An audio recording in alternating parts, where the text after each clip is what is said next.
Well, Canada's premiers will have their FaceTime with Prime Minister Justin Trudeau next Wednesday, and it could be their last meeting to meet with Trudeau while he holds office and before U.S. President-elect Donald Trump takes office. Ontario Premier Doug Ford says he wants to see federal action on the border as Trump escalates his rhetoric around Canada becoming the 51st state. There's one thing to put a plan out there. There's another thing to see absolute action happening. So we're going to hold his feet to the fire until the day he's no longer Prime Minister. This is a strong and sovereign country, and it will always be a strong and sovereign country. To try to take that away is going to come at a significant cost.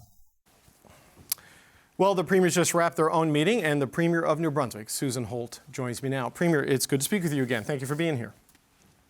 Thanks, David. Good to see you. We just saw Premier Ford talking about a trip to Washington, I think on the 12th of February, and a retaliatory list of tariffs coming from the premiers. Where do things stand? I mean, how strong a tariff response are you all planning?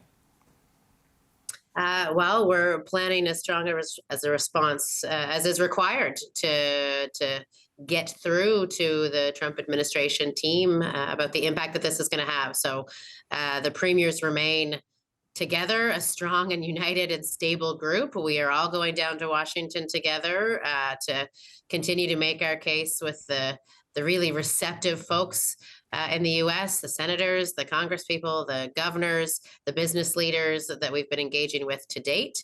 And I hope that all of our collective unified voices will help make clear to the Trump administration how damaging this is going to be for the American economy, and they'll see fit to suspend the tariffs. So February 12th, so this is after the inauguration, so the Trump administration will be in the White House. They will presumably have at least their cabinet nominees in place. Are you able to arrange meetings, with the White House, with cabinet secretaries? I know there's some difficulty doing that in this transitional period, even though the president-elect is doing a lot of things in this transitional period. Are you going to get at the heart of the Trump administration on your visit, do you think? That's the goal. There is work being done right now as we watch people get confirmed to tee up those that we need. We're hearing good things about the confirmation of certain folks who have been key contacts of members of our premier's team, folks that Minister LeBlanc has been engaging with already to make the case. So we're going to build up as much of the agenda as we can prior to the 20th, and then we're going to lock in even more of those critical meetings for the 12th, as well as bring down a lot of our economic leaders from our various provinces who have significant footprints and operations in the U.S., significant supply chains and partnerships in the U.S., and engage with the business community there as well. Okay, so that's February 12th, but January 15th, you have another critical meeting here in Ottawa with the Prime Minister, the face-to-face First Ministers meeting that premiers have been asking for, quite frankly, since before you won the New Brunswick election. What do you hope to hear from this government, given everything that is happening with this government? Well, we need to be reassured that there is going to be the focus, the priority, and the resources required to get after this fight.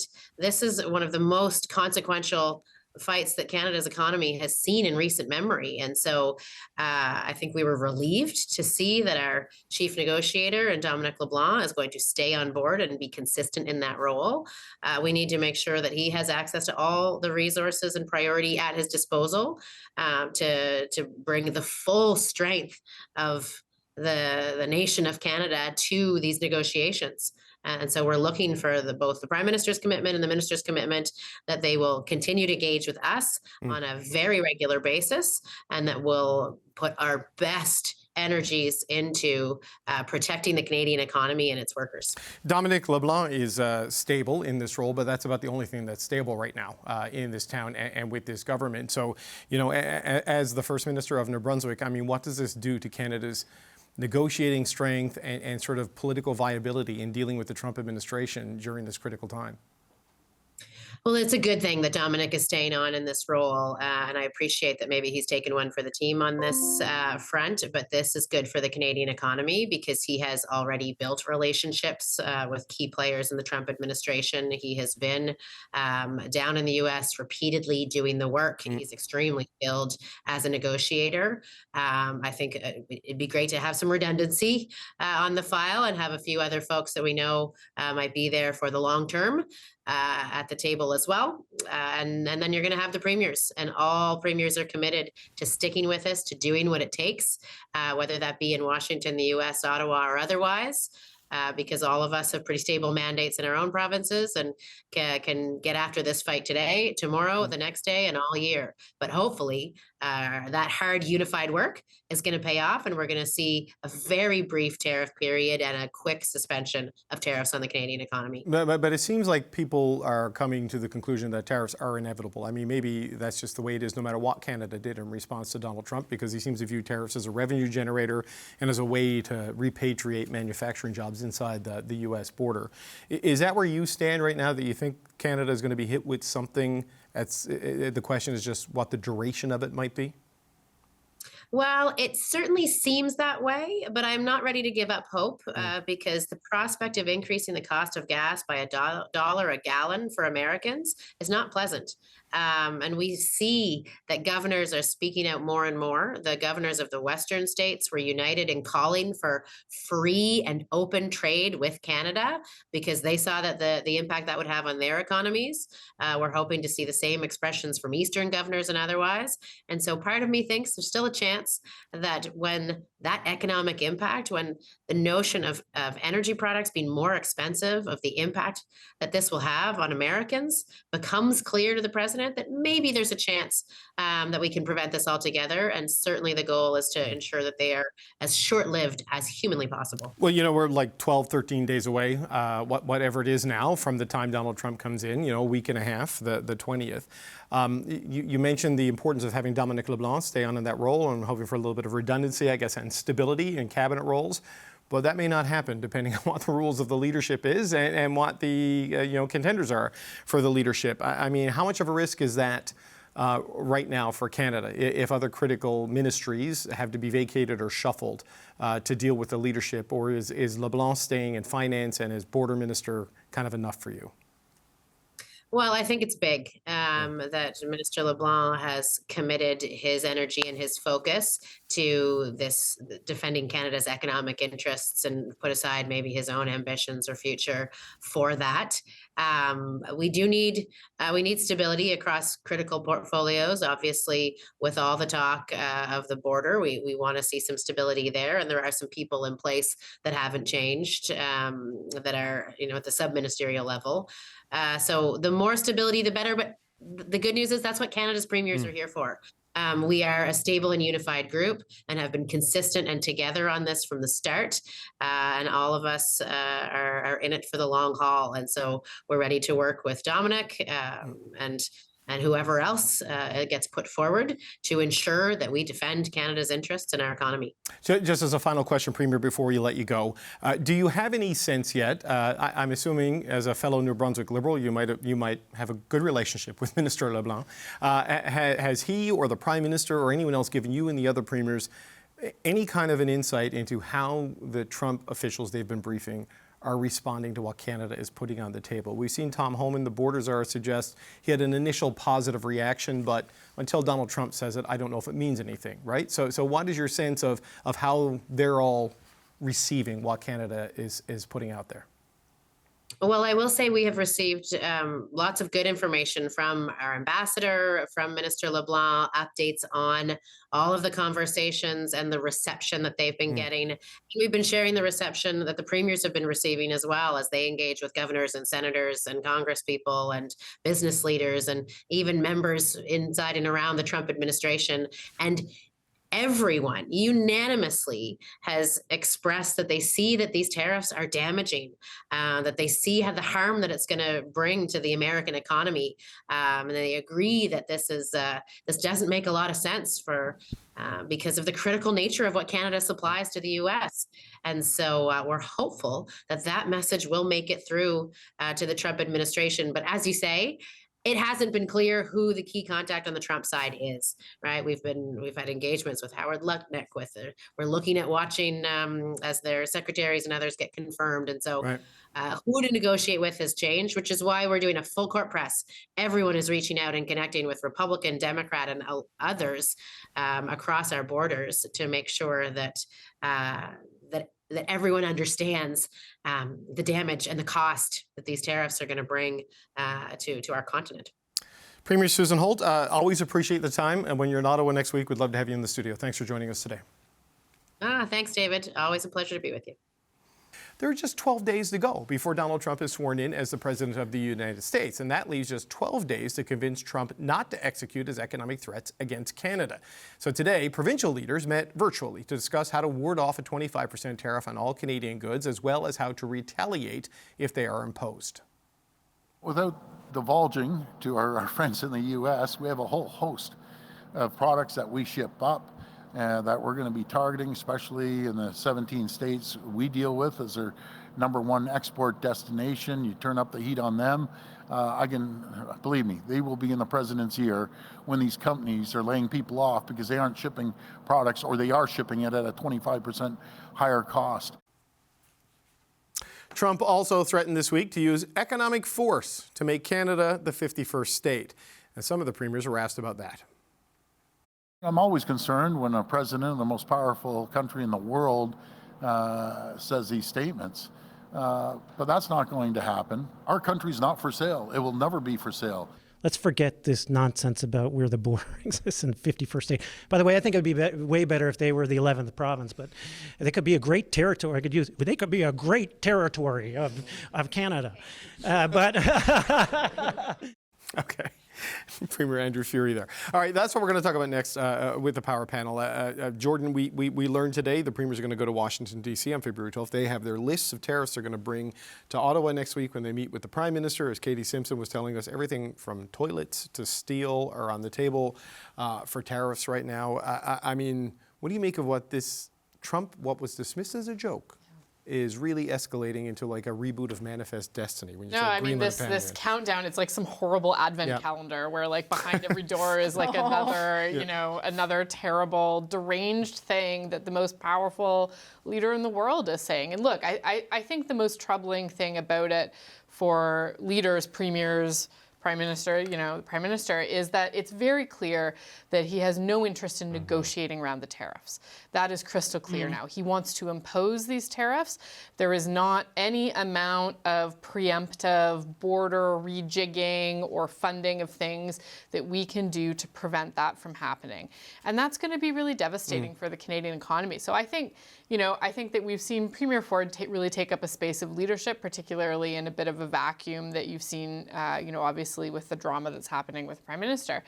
And to go and be really clear about what's going to happen, what the consequences will be, and just how deeply intertwined our economies are, to make that case to the Americans, both at the national and the subnational level, is going to be crucial.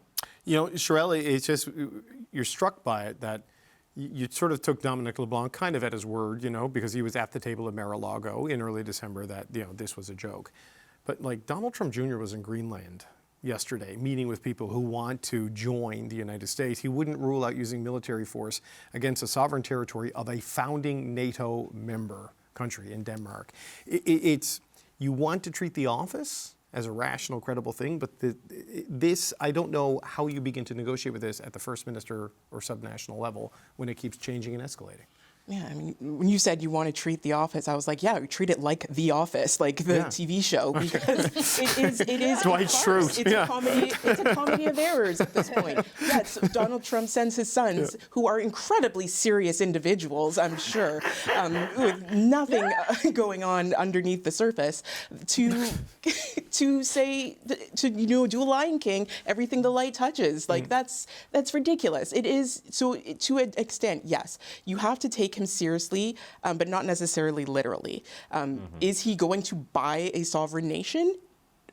Not likely. Could he make life difficult? Absolutely.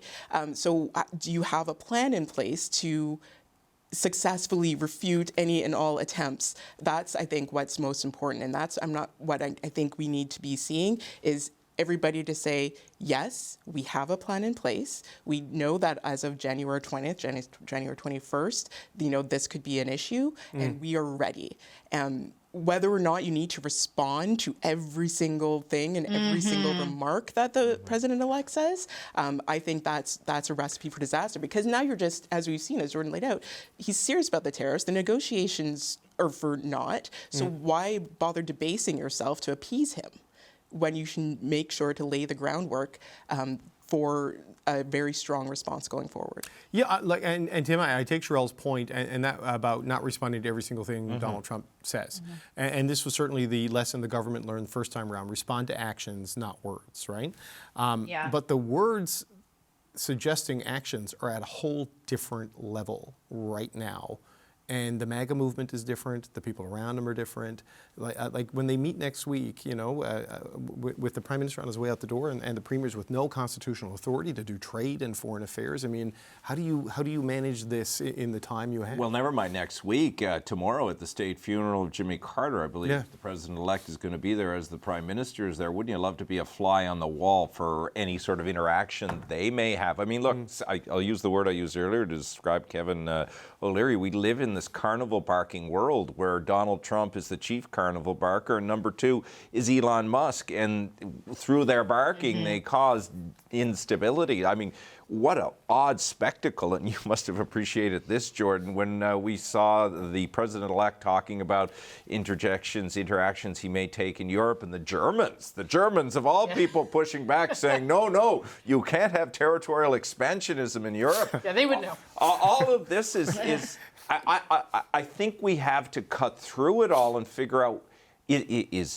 what is it he actually is trying to achieve, and is there a place that we can not always take up the carnival barking, but can find a place to find some sort of quietude and stability? Because the danger with it all is that there could be a domino effect at some point. It isn't just Greenland he's talking about. Panama. I mean, he talked about Panama. I mean, the Americans have invaded Panama before to get rid of Manuel Noriega, but that was a very different, orderly time.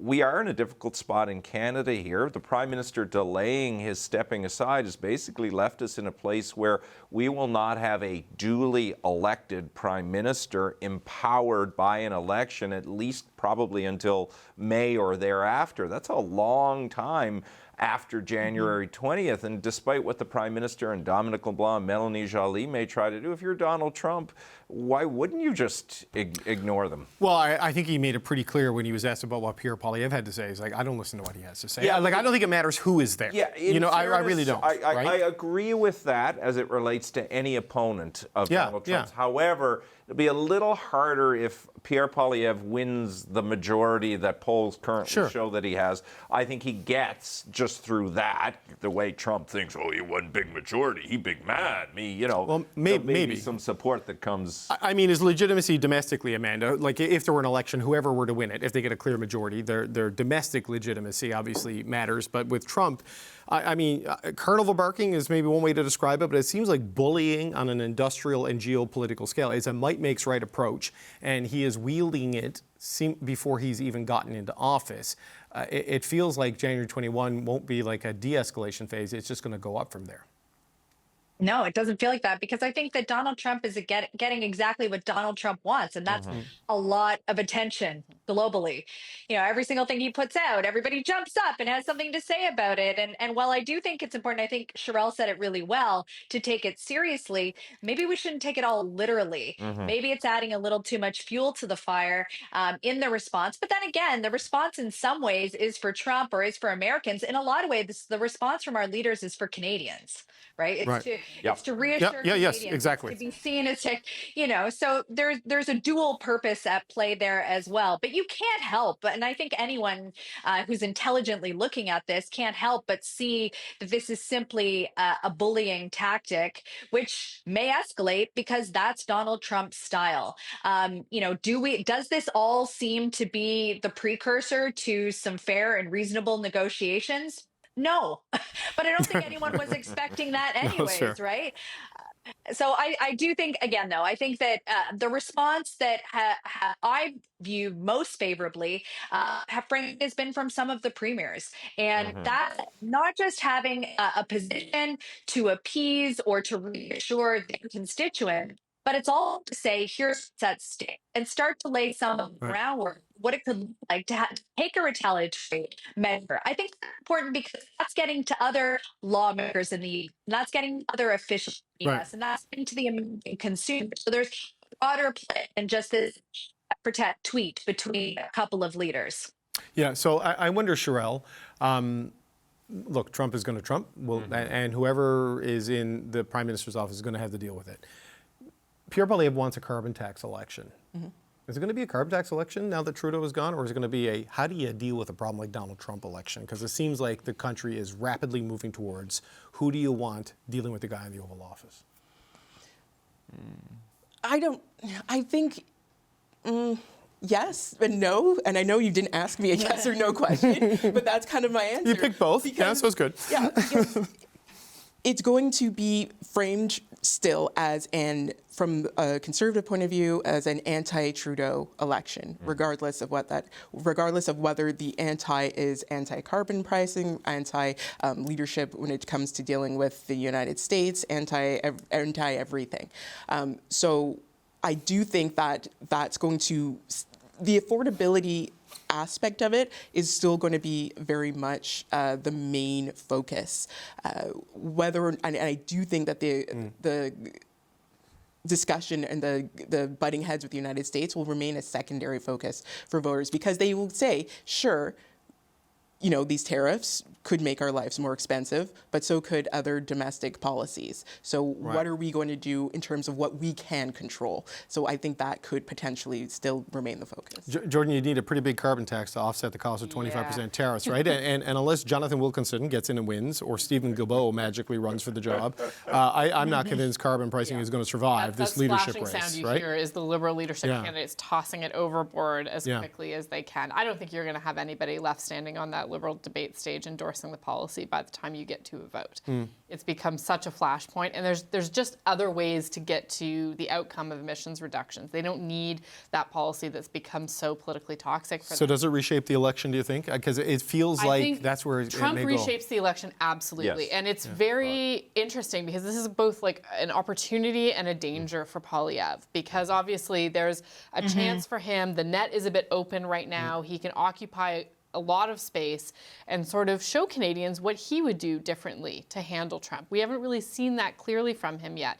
And he's going to be called upon, I think, increasingly over the next 3 months to show that. I think what we've seen so far from his instincts, though, is that they have not always been good for him in this moment. When we first saw the threat of tariffs come from Trump, he was in a rush to agree that Trudeau was the problem, that borders were an issue.